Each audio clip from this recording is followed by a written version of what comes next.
మన దేశ వ్యవస్థలు ఎంత కుళ్ళిపోయాయో అనడానికి ఓఆర్ఎస్ మీద డాక్టర్ శివరంజని చేసిన 8 ఏళ్ల పోరాటమే ఓ ఉదాహరణ. We have won it. The newspaper reported the 1410 order. That wasn't clear. And it said ORS can be used.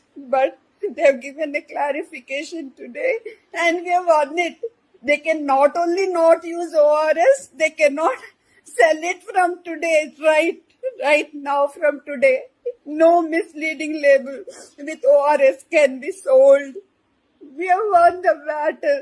ప్రపంచ ఆరోగ్య సంస్థ ప్రమాణాలకు అనుగుణంగా లేని ఎనర్జీ డ్రింక్స్, ఇతర పానీయాలపై ఓఆర్ఎస్ అనే పదాన్ని ఉపయోగించొద్దని భారత ఆహార భద్రతా ప్రమాణాల ప్రాధికార సంస్థ ఆదేశాలు జారీ చేసింది. మనం రోజు వాడే పదార్థాలపై FSSAI అని మనం చూస్తూ ఉంటాం.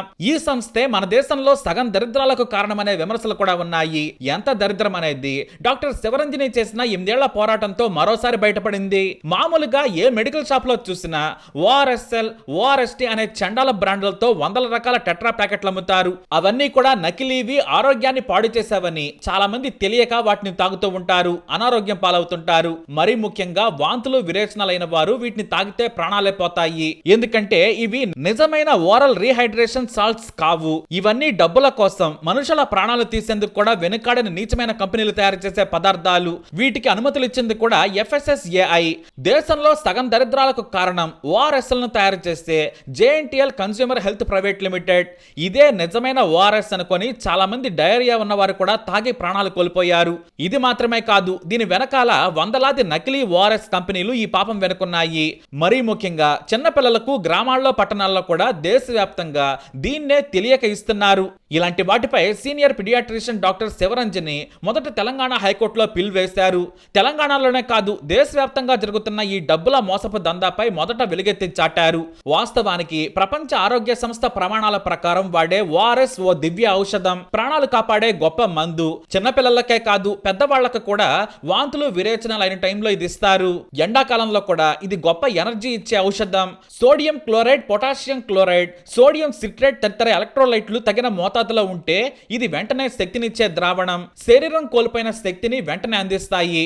కానీ ఎక్కువ చక్కెరతో డబ్బు కోసం ప్రాణాలు తీసేలా ఇలా నకిలీవి తయారు చేసి అమ్ముతున్నారని పోరాటం మొదలు పెట్టారు డాక్టర్ శివరంజని. కానీ కేంద్రం పట్టించుకోలేదు. ప్రాణాలు కాపాడాల్సిన ఫుడ్ సేఫ్టీ సంస్థ కూడా లంచాలు తిన్నారో మరోటా కానీ డాక్టర్ హెచ్చరికలను లెక్క చేయలేదు. పసిపిల్లల ప్రాణాలు కాపాడండి ప్లీజ్ అంటూ వేడుకున్నారామె. అయినా కూడా నకిలీ ఓఆర్ఎస్ లకు అనుమతులు ఇస్తూనే వచ్చింది. కానీ పైన ఓఆర్ఎస్ అనే అక్షరాలుంటాయి, వెనుకాల ఇది నిజమైన ఓఆర్ఎస్ కాదు, డయేరియా ఉన్నప్పుడు వాడకూడదని హెచ్చరికలుంటాయి. మరి ఎందుకు అసలు తయారు చేయాలి? కేంద్రం ఎందుకు అనుమతించాలి? ఎందుకంటే కంపెనీల నుంచి వచ్చే విరాళాలు, లంచాల కోసం జనం, పిల్లలు చచ్చినా పర్వాలేదన్నమాట. అయితే ఈ విషయంపై శివరంజని పోరాటం ఆపలేదు. శివరంజని కేంద్ర ఆరోగ్య శాఖ మంత్రి JP నడ్డాతో పాటు central drug standards control organization, union ministry of health, family welfare, FSSAIలకు ఫిర్యాదు చేశారు. కంపెనీలు చేస్తున్న తప్పులనే కాదు, ఆయా సంస్థలను కూడా ప్రశ్నించారు. డ్రగ్ కంట్రోల్ సంస్థ వెంటనే స్పందించింది. మేం వాటికి అనుమతి ఇవ్వలేదు, ఫుడ్ సేఫ్టీ సంస్థ ఇచ్చింది, ఆ కంపెనీని సంప్రదించాలని కోరారు. ఆ సంస్థ ఎప్పటి మాదిరిగానే లైట్ తీసుకుంది. అయినా సరే ఏళ్లుగా కంపెనీలు కోట్లు సంపాదిస్తున్నాయి. మరోపక్క పిల్లలు చనిపోతున్నారు. డాక్టర్ మాటలను పట్టించుకోవడం లేదు. చివరకు కేంద్రం కూడా పట్టించుకోలేదు. కేంద్రంలోని సంస్థలు అన్యాయంగా ప్రవర్తిస్తున్నాయని సొంతంగా వీడియోలు చేసి తప్పుడు కంపెనీల ప్రొడక్ట్స్ పై అవగాహన కల్పించారు. లక్షల మంది చూసి కోట్ల మందిని జాగ్రత్త చేశారు. ఆ తర్వాత కూడా మరోసారి FSSAIని కడిగి పారేస్తూ మరో లేఖ రాశారు. మీరు పిల్లల ప్రాణాలు కాపాడే సింపుల్ డ్రగ్ ని ప్రాణాలు తీసే వాటితో రీప్లేస్ చేస్తున్నారు. బెవరేజెస్ కంపెనీలు ఎలా హెల్త్ ప్రొడక్ట్స్ బ్రాండ్ వేసుకుంటాయని నిలదీస్తూ ప్రశ్నలు సంధించారు. చివరికి కొన్నేళ్ల క్రితం కంపెనీలు ఓఆర్ఎస్ ట్యాగ్ని వేసుకోవచ్చు, కానీ డిస్క్లైమర్ యాడ్ చేయమని చర్చ సలహా ఇచ్చింది. దీనిపై డాక్టర్ మళ్లీ ఫైర్ అయ్యారు. ముందు ప్రాణాలు కాపాడే దివ్య ఔషధంలో మోసం చేస్తున్నారు, వెనుకాల కనిపించకుండా ప్రాణాలు తీస్తుందని రాస్తే సరిపోతుందా? ప్యాకెట్ల వెనక చదివి కొంటారా, ముందు చదివి కొంటారా అంటూ ఫైర్ అయ్యారు. ఆమె తన పోరాటాన్ని ఆపలేదు. దీంతో శివరంజని పోరాటానికి మీడియా సంస్థలు మద్దతు పలికాయి. దినపత్రికలు, సోషల్ మీడియా నకిలీ ఓఆర్ఎస్ సంస్థలపై యుద్ధం చేశాయి. కానీ జనం ఇంకా మోసపోతూనే ఉన్నారు. అయితే చివరి అస్త్రంగా ఈ ఏడాది జూన్లో ఆరోగ్య మంత్రికి, ప్రధాని నరేంద్ర మోడీకి ఫిర్యాదు కాపీని పంపారు. ఆధారాలను కూడా జత చేసి పంపించారు. అయినా కూడా పెద్దగా స్పందనే రాలేదు. సరే, మరి ఇప్పుడు ఫుడ్ సేఫ్టీ సంస్థ ఎందుకు స్పందించిందంటే దానికి ఒక కారణం ఉంది. మొన్నటికి మొన్న తమిళనాడులోని ఓ కంపెనీ తయారు చేసిన కోల్డ్రిఫ్ అనే దగ్గుమందు కారణంగా పదుల కొద్దీ చిన్నపిల్లలు చనిపోయారు. దీంతో కేంద్రంపై దేశవ్యాప్తంగా తీవ్ర విమర్శలు వచ్చాయి. దేశవ్యాప్తంగా నకిలీ మందు తయారీ కంపెనీలపై దాడులు మొదలుపెట్టింది కేంద్రం. రాష్ట్రాలను కూడా అప్రమత్తం చేసింది. ఇదే సమయంలో 8 ఏళ్లుగా పోరాటం చేస్తున్న డాక్టర్ శివరంజని నకిలీ ఓఆర్ఎస్ కంపెనీల ఆగడాలు కూడా మీడియాలో వార్తలు రావడం మొదలుపెట్టాయి. దీంతో కేంద్రం అప్రమత్తమైంది. దేశంలో అప్పటికే జనం ఆగ్రహంగా ఉన్నారు. తప్పుడు మందులు రాసే డాక్టర్లు నకిలీ మందులు తయారు చేసే కంపెనీలకు అనుమతులు ఎందుకు ఇస్తున్నారంటూ నిలదీయడంతో ఎక్కడ మరో ప్రాణం పోతే పరువు పోతుందని భయపడి చివరకు ఆదేశాలు జారీ చేసింది FSSAI. ఓఆర్ఎస్ అనే పదాలే వాడొద్దని సూచించింది. కంపెనీలకు ఆదేశాలు జారీ చేసింది.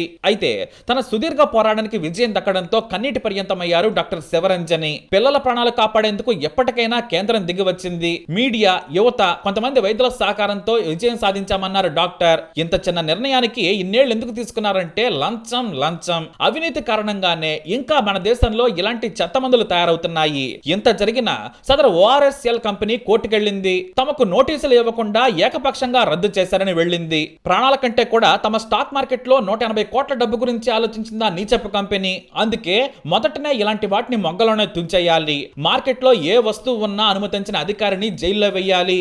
తనిఖీలు చేయని వారికి శిక్షలు వేయాలి. ఎందుకంటే ఎన్నో ఇలాంటి ఆరోగ్య సంబంధమైన విటమిన్స్ నుంచి డ్రింక్స్ వరకు అన్ని FSSAI పేరు మీదనే ఉంటున్నాయి. డాక్టర్లు వాటినే రాస్తున్నారు. కాబట్టి కేంద్రం, రాష్ట్ర ప్రభుత్వాలు కఠినంగా ఉండాలి. డాక్టర్లు, మెడికల్ షాప్ యజమానులు నైతికంగా ప్రవర్తించాలి.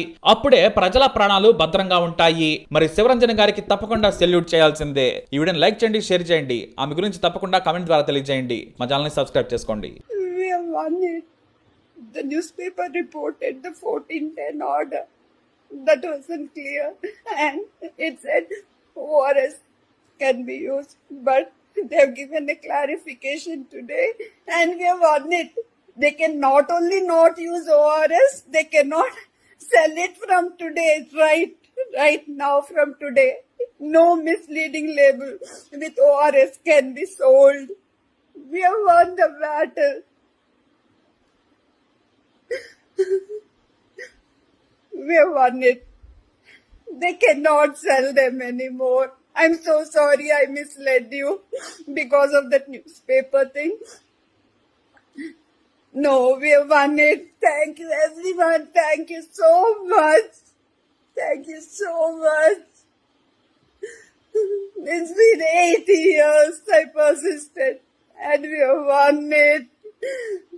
No high sugar drink can have ORS on its label anymore and they cannot sell any single drink right from now. I'll share you 14th October order and the newspaper clipping by which I got dejected. But I saw the 15th October order. We have actually, it's in our favor. It's in our favor.